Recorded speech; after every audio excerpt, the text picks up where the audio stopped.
So hello guys, welcome to back my channel.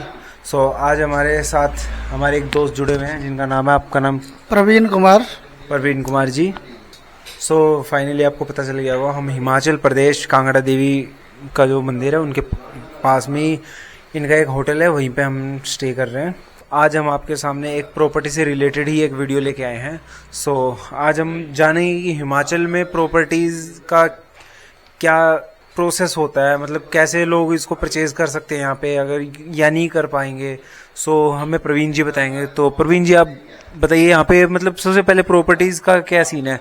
जैसे अपने Delhi side में तो गज के हिसाब से आती है, ठीक है, और हम उत्तराखंड में जाएंगे तो नाली के हिसाब से मिलती है। हाँ। तो यहाँ किस हिसाब से मिलती है? यहाँ पे मिलती है जैसे मरले के हिसाब से।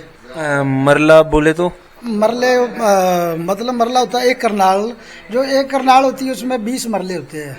अच्छा। 20 मरले मान लो आप 150 फुट जगह, 150 स्क्वायर फुट जगह जो होती है वो एक मरला होती है।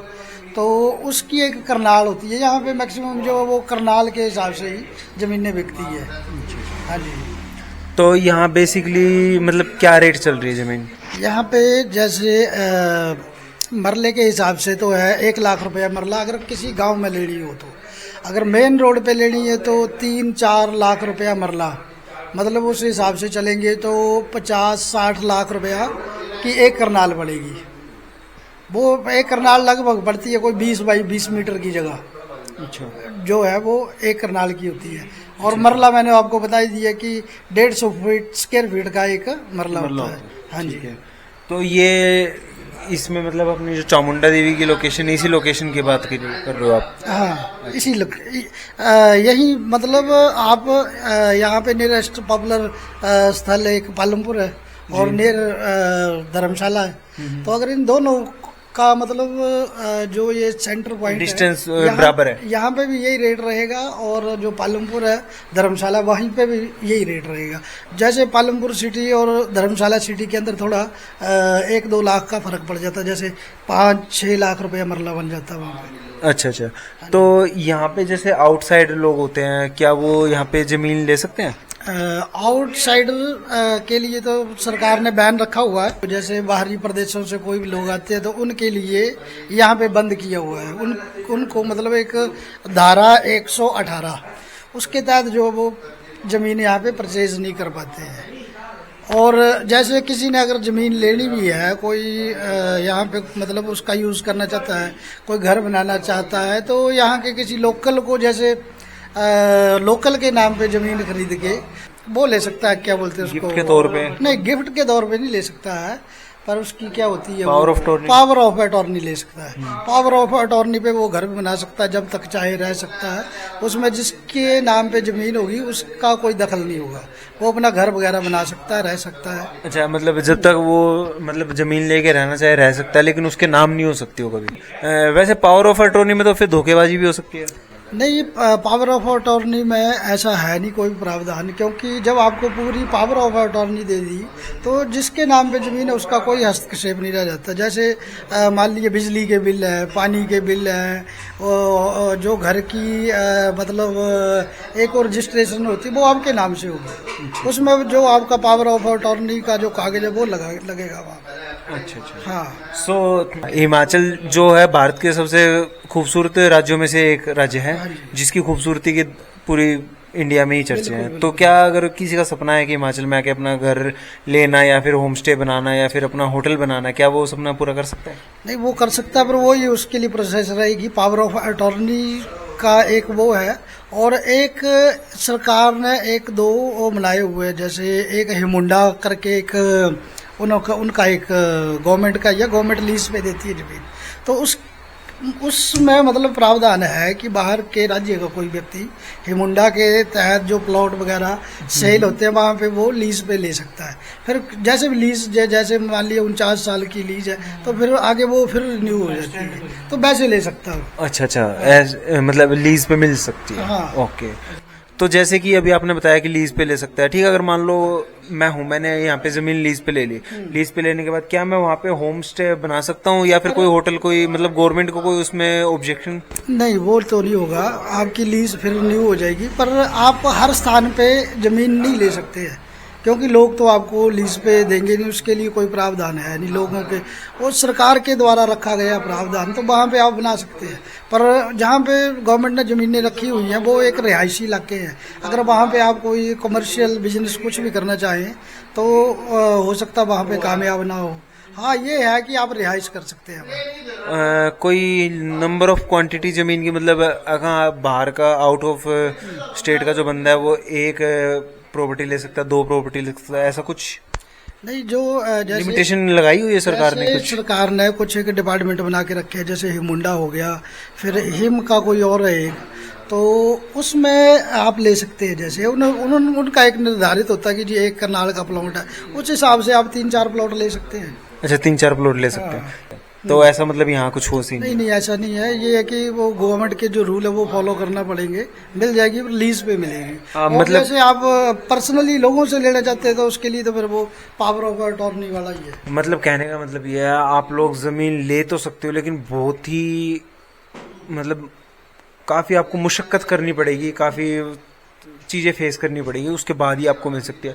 तो बेसिकली वैसे कहा जाए तो एक तरह से ना ही ले, मतलब रिस्क का पॉइंट है।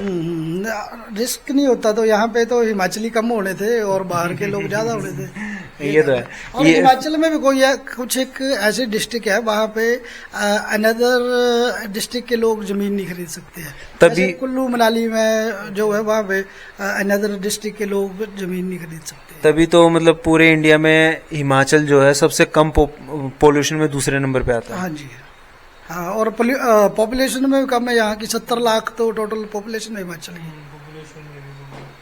तभी तो इतना खूबसूरत है। हाँ जी, हाँ जी। सो बेसिकली अगर मान लो यहाँ कोई कंस्ट्रक्शन वगैरह करता है तो उसमें क्या क्या दिक्कतें और क्या क्या प्रॉब्लम्स फेस करनी पड़ सकती है? कोई नहीं, जो कि एक मतलब जो नगर पालिका के अंदर एरिया आते हैं या कोई ऐसे एरिया जहाँ पे गवर्नमेंट की परमिशन लेनी पड़ती है, तो वहाँ पे रूल है कि आप 3rd फ्लोर से ऊपर नहीं बना सकते हैं। अच्छा, हाँ, ये होता है। और अगर आप उससे ऊपर बनाना चाहते हैं तो आपको फिर स्पेशल परमिशन लेनी पड़ती है, उसमें फाउंडेशन का वो देखा जाता है, हर चीज़ को देखा जाता है, उस हिसाब से होता है। ओके, कॉस्टिंग वगैरह काफी आती होगी फिर तो? उसको जो पास कराना वगैरह तो उसमें कॉस्टिंग तो ज़्यादा ही होगी फिर। तो इधर लैंडस्लाइड का ज़्यादा है या? आप मान के चलो जो हमारा कांगड़ा डिस्ट्रिक्ट है हिमाचल का, यहाँ पे लैंडस्लाइडिंग की कोई प्रॉब्लम नहीं है। यहाँ पे ठोस पहाड़ होंगे, ठोस पहाड़ है, और भी है यहाँ पे। और यहाँ पे जो पर्यटन है कांगड़ा में है, जैसे धर्मशाला हो गया हमारा, पालमपुर हो गया, चामुंडा टेम्पल हो गया, कांगड़ा में ब्रजेश्वरी माता जी हो गए, बगलामुखी हो गई, ज्वाला देवी हो गई, चिंतपूर्णी, तो यहाँ का पर्यटन कभी रुकता नहीं है, बेशक जितनी मर्जी बरसात हो। और बरसात में यहाँ पे तो एक बहुत ही त्योहार के रूप में मनाया जाता है जो कि गुप्त नवरात्रे होते हैं। हाँ जी, गुप्त नवरात्रों में इतनी बारिशें और फुल पीक पे होती है बरसात, तो यहाँ पे भारी संख्या में पंजाब के, दिल्ली के लोग आते हैं। यहाँ पे ठहरने की जगह नहीं मिलती है, पर आज तक ऐसा नहीं हुआ कि कहीं लैंडस्लाइडिंग से किसी की कोई गाड़ी को नुकसान हुआ हो या किसी व्यक्ति को, ऐसा मेरी उम्र में तो कभी नहीं हुआ होती है, क्योंकि धर्मशाला तो 2nd स्टेज पे आता पूरे इंडिया में बारिश के लिए, तो इतनी ज़्यादा बारिश होती है। पर यहाँ पे आपने कभी ये नहीं सोचा कि कहीं कहाँ पुल बह गए या कहीं बहुत ज़्यादा स्लाइडिंग हुई, कोई घर बह गए, ऐसा कुछ नहीं है। कहीं 1-2 पॉइंट ऐसे होंगे, अदरवाइज ऐसा है। सो अब बात करते हैं एक खूबसूरत टॉपिक के ऊपर, स्नोफॉल, बर्फ। तो यहाँ बर्फ का क्या सीन है, मतलब बर्फ यहाँ गिरती है या नहीं गिरती है कांगड़ा देवी के पास? बर्फ का जी आप ये धर्मशाला से लेकर पालमपुर तक जो एक रोड की बेल्ट है ना, ये तो यहाँ पे हल्की हल्की बर्फबारी हो जाती है, जैसे 1 इंच 2 इंच 3, कभी कभी हो तो 5 या 6 इंच तक बर्फ पड़ जाती है। और ऐसा नहीं है कि हर साल भी गिरे, हर साल नहीं भी गिरती है। यहाँ से पहाड़ों की तरफ 2-3 किलोमीटर ऊपर तक तो गिरी जाती है, हर साल गिरती है। आप लास्ट दिसंबर में आइए, दिसंबर के लास्ट वीक में आइए, या जनवरी के आप 15 तारीख से पहले आ सकते हैं, बर्फ मिल जाएगी आपको। लगता है आपका पूरा इरादा है हमें दोबारा हिमाचल बुलाने का। आइए सर, आइए। वो पंजाबी में कहते हैं जी आइए, आपका स्वागत है। सो यहाँ क्राइम वगैरह का क्या है? जैसे मतलब दिल्ली में तो आपने न्यूज भी सुनी होगी, रात को स्कूटी खड़ी करो तो सुबह तक तो मिलती नहीं है। इतना ज्यादा है। तो यहाँ क्या सीन है क्राइम वगैरह? मैं तो आप गाड़ी चाहे पंजाब की हो, हिमाचल की हो, रोड पे खड़ी करके चले जाओ, पुलिस वाला चलान कर जाएगा, पर आपकी गाड़ी को कोई चोर नहीं उठा के लेके जाएगा, बेशक 4-5 दिन पड़ी रही। और दूसरी बात हो गई को क्राइम की, तो क्राइम जो होता है, जो लोगों की आपस में कोई पर्सनली कोई खुंदक हो, या कोई पर्सनल कोई आपस में कोई लड़ाई हो, तो वो ऐसी लड़ाइयाँ होती है। वैसे टूरिस्ट के साथ आज तक किसी को कोई ना कोई बैर है, कोई लड़ाई नहीं होती, ऐसा होता नहीं है। और दूसरी बात यह है कि रात को हिमाचल है, यहाँ पे तो रात भर गाड़ियाँ टूरिस्टों की चली रहती हैं। 2 बजे भी गाड़ी चली होगी, मनाली से कोई गाड़ी आएगी, उसको धर्मशाला पहुँचने में 2-2:30 बजे का वक्त भी लग जाता है। पूरी रात भी गाड़ी चली रहती है, पर आज तक हमने कभी ये नहीं सुना कि किसी ने गाड़ी रोक ली। ये आपने भी नहीं सुना होगा, क्योंकि आजकल तो मीडिया फास्ट है, न्यूज़ में एकदम से खबर आ जाती है कि हिमाचल में यात्रियों को लूट लिया, या किसी लड़की के साथ ऐसा व्यवहार किया गया। मतलब बाहर के लोगों के लिए हिमाचल बहुत ज़्यादा सुरक्षित है। सो गाइज, आप आओ, घूमो फिरो, बट एक रिक्वेस्ट करूंगा, रोड के बीच में गाड़ी पार्क ना करें, उससे ट्रैफिक जाम होता है और पुलिस वाले भी फिर आपके ऊपर एक्शन ले सकते हैं। गाड़ी आप साइड में पार्क करो, व्यू के मजे लो, अच्छे से खुद भी लो, दूसरों को भी लेने दो। सो ओके गाइज, इस वीडियो को हम यहीं बाय बाय बोलते हैं, एंड थैंक यू अगेन आपका, आपने अपना पर्सनल टाइम दिया। सो फिर आपसे मिलेंगे दोबारा। इसी के साथ साथ अभी करते हैं बाय बाय, गुड नाइट।